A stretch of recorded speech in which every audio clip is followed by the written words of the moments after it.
Hello everyone, William here. So it's a nice and sunny day in the UK, so I thought I'd make a video highlighting some of my favorite tropical theme cards. And I won't be highlighting any from the Seven Islands collection, but rather other cards that appear as other set cards or promo cards.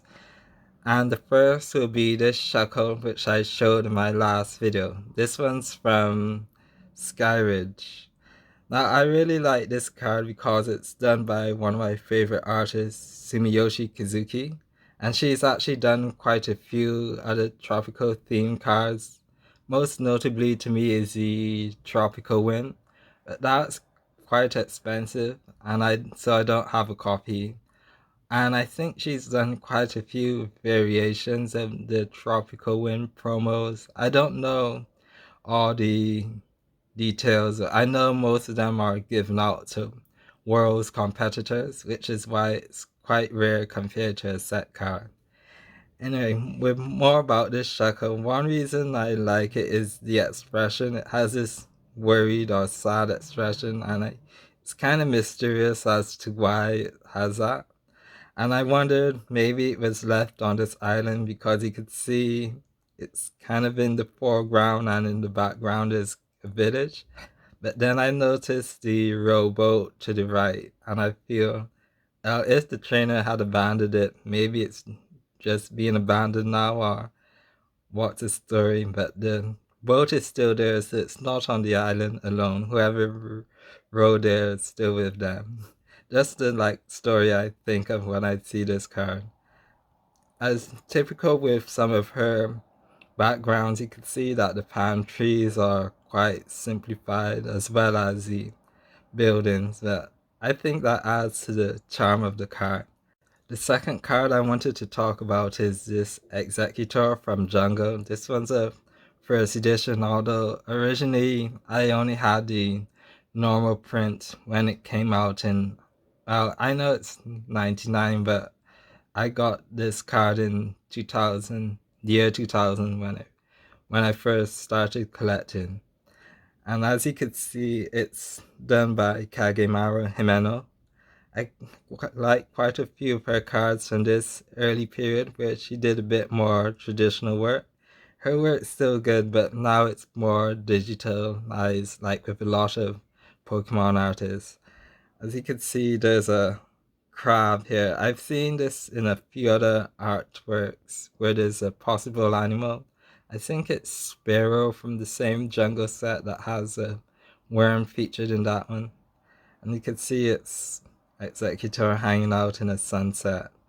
When I lived in the Caribbean, I noticed quite a few tourists would try to take pictures of the beach at the sunset. So in a way, that's kind of a nice scene to get with the sun. You don't see it in this image, but generally you have the reflection of the sun coming over the water.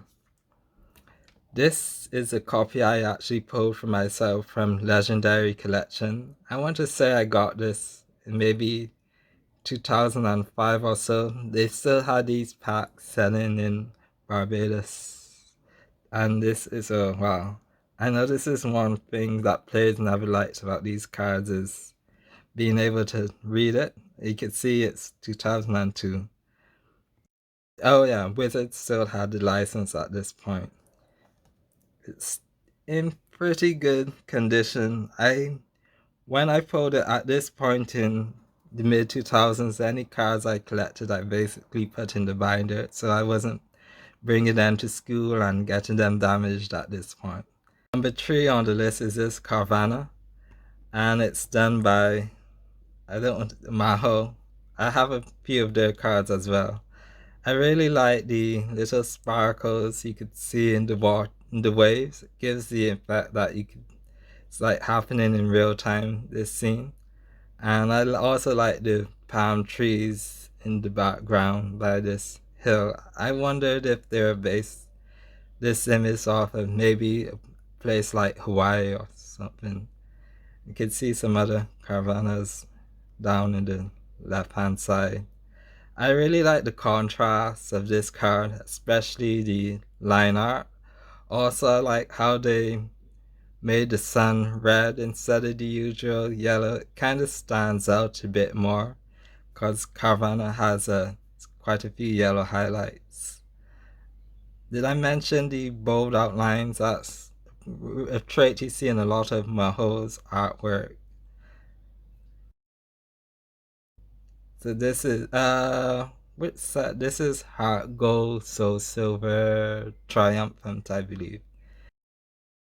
So this is number 3 on my list. Number 4 is not a particular card, but an artist, that is Uyama. I believe I'm saying that right, who has quite a few tropical theme cards. You could see this Hypno from Sun and Moon, this Execute from, well, it's a promo, I can't, yes, I guess it's Sun and Moon promo. This Paris is Hidden Fates, and this Carablast is, which set is this from? Crimson Invasion. One feature that Oyama likes to do, you could tell by the sun how they tend to draw it. He tends to draw it the same way. One of my, I don't want to say it's a grail, but a card that had, another tropical card that I'm priced out of is the Lucky Stadium. I forget. The Tropical Mega Battle Lucky Stadium. I'll put a picture up if you've never seen it. It's a rare trainer card from, I believe, 99 or 2000. It's quite expensive now. But in that card, he actually drew the sun the same way how it is here, which is... So even though I don't own that card, you could kind of get the same features in several of his other artworks, which is nice. Oh, you can see here how... Oh, that's interesting. Another red sun. I wonder if that's... I need to double check on how many other cards you see with that kind of illustration technique. Of the 4 cards I would have here from Oyama, maybe I would say this Hypno is my favorite. Last on my list is not a trading card but a postcard, and it's this one from Sun and Moon. I want to say it's a promotional card rather than like a postcard because there's really nothing on the back, even though it's a postcard size. And one reason why I like this image is there's quite a lot going on all around. The Alolan Executor stands out, but many like really zoom in. You could see here there's a fisherman with a drampa, and I want to say that person surfing on a Sharpedo, or it might be a Lola Mola. Can't really tell. But yeah, there's a lot going on, and it's one of the reasons why I like this image. I tried looking up to see what the actual release is, but I couldn't find out. I probably should have messaged the seller because the seller had quite a few copies. They were selling them for maybe £1.50 or so. So it's, I want to say it's not that hard to find if they had them that cheap. It wasn't, most likely not a special release or anything like that. So that's all the cards I wanted to highlight. Now in my next video I'll talk about this Iris card which I had in the background.